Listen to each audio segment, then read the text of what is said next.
Um, alam na po ba ni Director Matibag na sasalang po siya sa Tuesday at saka kumbaga magko-conflict po siya dun sa schedule niya sa Bangkok, Thailand para sa regional summit?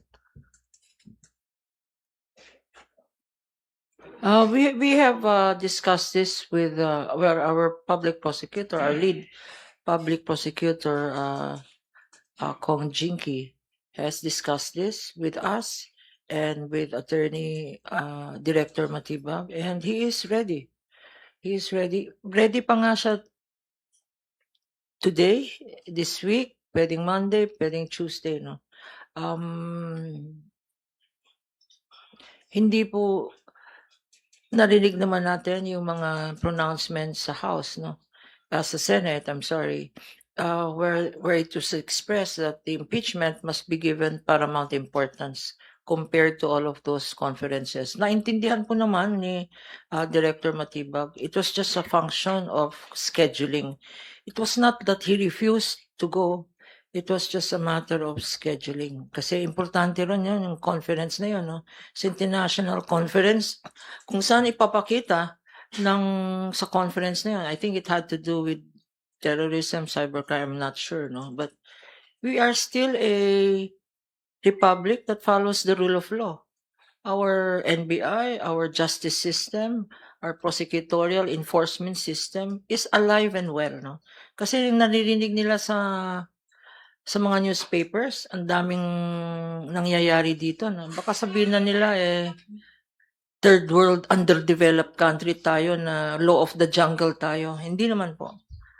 And that, I think, was the importance of that conference, to show that all is well here. There is rule of law here.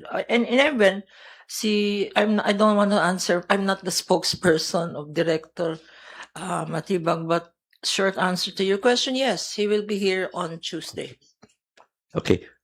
Talon lang po ako dun sa next article, although of course mauuna nga pong sumadang si Attorney Matibag. Akong Joel, can you walk us through pagdating po ba ng presentation ng confidential funds, muli pong aalingaw-ngaw sa mga kababayan po natin, yung mga naunang recipients di umano nung confidential funds, like for example sina Milky Sequoia, sina Kokoy Villamin, sina Mary Grace Piatos, of course. Well, syempre, parte sila sa mga nais natin na mailabas.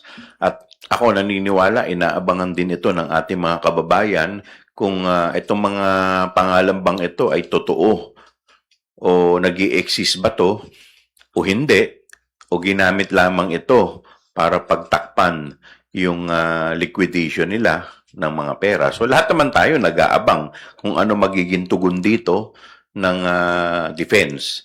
Kaya hindi lang po yung mga kababayan natin ang nag-aabang dito, maski kami rin po sa prosecution ay nag-aabang din. Yes, Pao? Balikan ko lang saglit yung unang tanong mo, no, na kung bakit importante na nandun si NBI Director Matibag, kasi siyempre, alam naman siguro ng taong bayan to, no? Nasa kanya po lahat yung full access sa mga record, sa mga importanteng dokumento ng NBI. So sobrang crucial po yung pag-upo niya. Siguro naintindihan din po natin na nung nakaraang Senate presidency ni former Senate President Alan, medyo meron po silang konting friction, at nakita po natin yung kahapon sa mga statements, sa mga manifestations. Pero sana mapag-usapan nila yon at makita ng impeachment court yung halaga, kasi sa prosecution side sobrang importante po yung pagiging pag-upo na witness ni Director Matibag, no. Dagdagan ko lang din yung kay Joel, kasi nung hearings pa nung time na si Kong Joel ang chairman. Ikaw pa rin ba chairman nung 19 Congress? Siya chairman. Ano yan? Literal, parang ano yan? Yan ang merienda natin nun, yung mga pangalan na yan. Isa-isa nating kinuha sa PSA. Kung nag-e-exist yung mga yan, halos 200, 300 po yata ang hindi nag-e-exist doon sa mga pangalan na yan. So, andito na tayo. Sabi ko nga, ito na yung perfect stage. Ito na ang pinaka-importanting part. So, sana po, sabi nga ni Kong Joel, mailabas po lahat ng mga to. Idadagdag ko lang, no, one-liner lang, no. Sa dami naman kinain kong ensimada at saka cheese rolls sa lahat ng Mary Grace outlets na yan, wala daw silang kilalang Mary Grace Piatos. So, tignan natin. Baka biglang lumabas. Pero, tama na yung ensimada at saka cheese rolls. Tumataba na kami dito sa prosecution. Wala talaga siya sa mga restaurant na yan.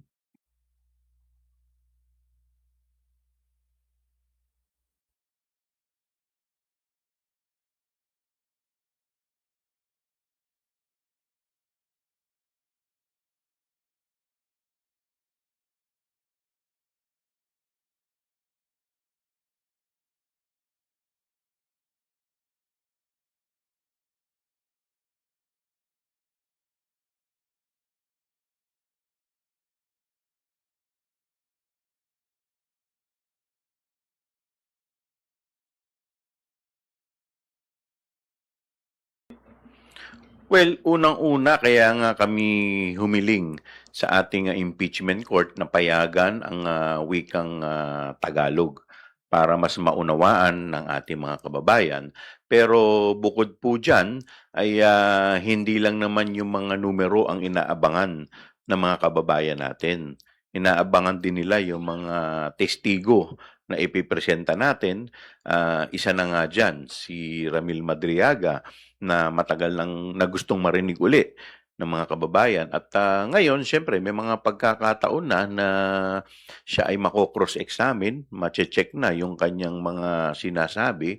So, tingin ko, ito na rin yung pagkakataon na, at marami naman kayong aabangan dito na siguro masasabi natin, meron pa kaming binebet na baka makadagdag din sa interest ng ating kababayan para mas tumibay ang mga statement ng ating mga testigo. All right. Any other questions from our friends from the media? Clarifications? Bernard?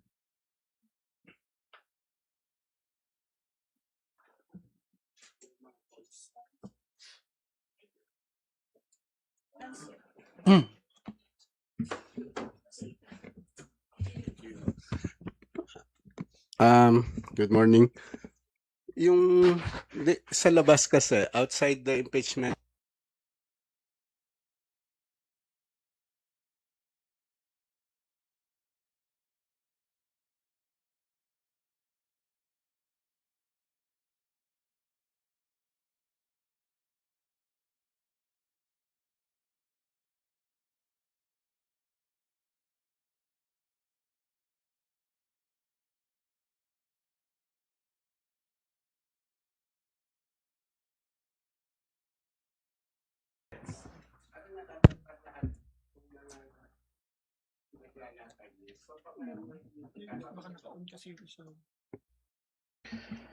Well,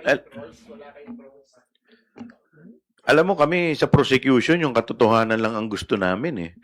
Kaya nga dito pa lang makikita mo kung anong klase yung laban na to. Ito ay laban ng katotohanan at laban ng fake news. Kaya nga po hinihikayat natin, no, yung mga kababayan natin na subaybayan ang impeachment trial nang sa ganun ay hindi sila mapepeke. Dahil kung ang titingnan lamang nila yung mga naratibo sa SOCMED, talaga namang naglipa na at nagkalat ngayon yung fake news.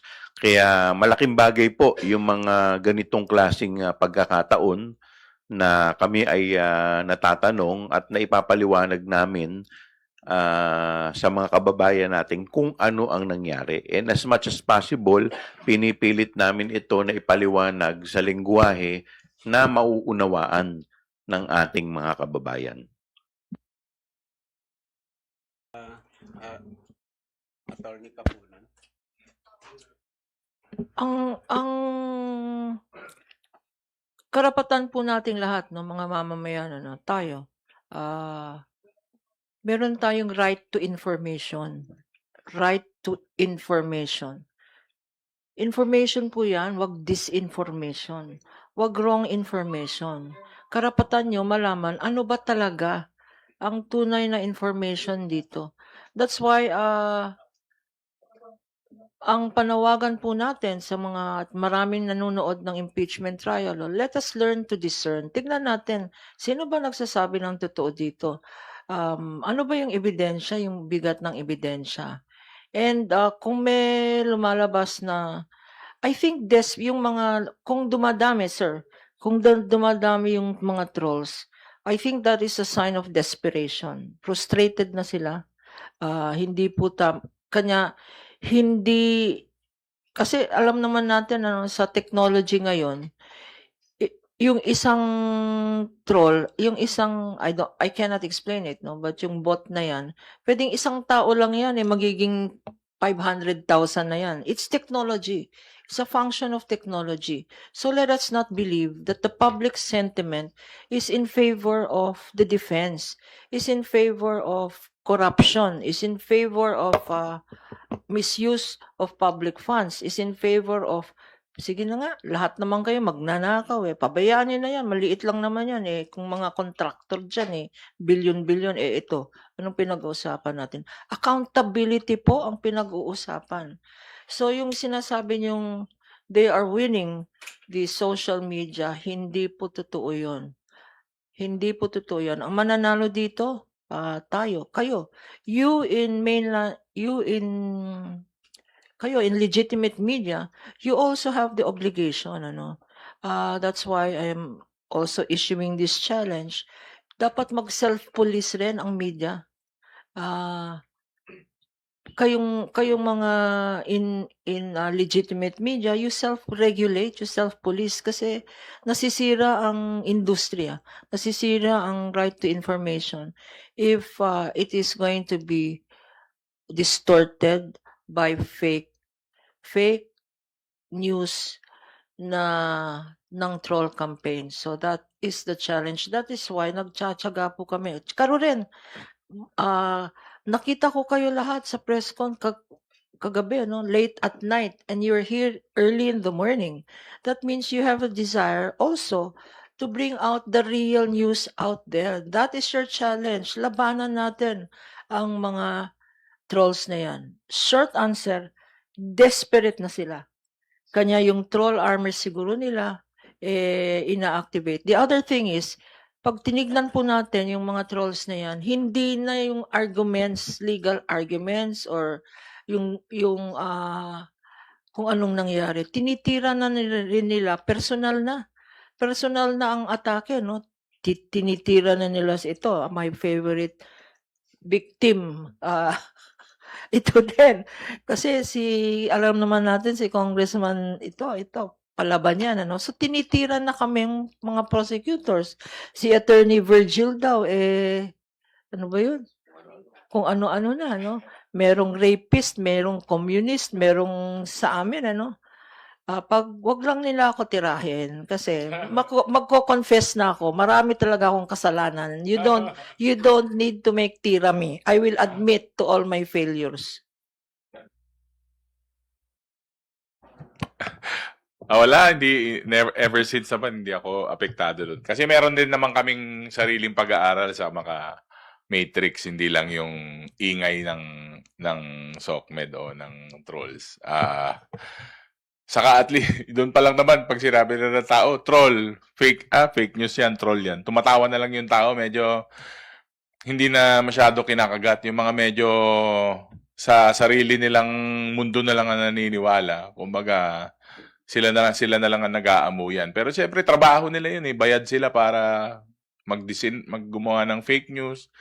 Bayad sila para magkomento ng masasakit. Although, hindi naman, like ako, personally, never naman akong naapektuhan sa mga ganun. Saka mabait ako. Si Joel, medyo pinagtatawanan na namin. Pero nung umpisa nung kalakasan yan, parang medyo, pero ngayon wala na, talagang medyo na-immune na kami. Pero sabi ko nga, iba po yung resulta ng mga individual saka collective na pag-aaral namin. At sabi ko nga, wala naman tatalo sa the truth is true and the truth is real. So doon natin po pagbabasihan yan.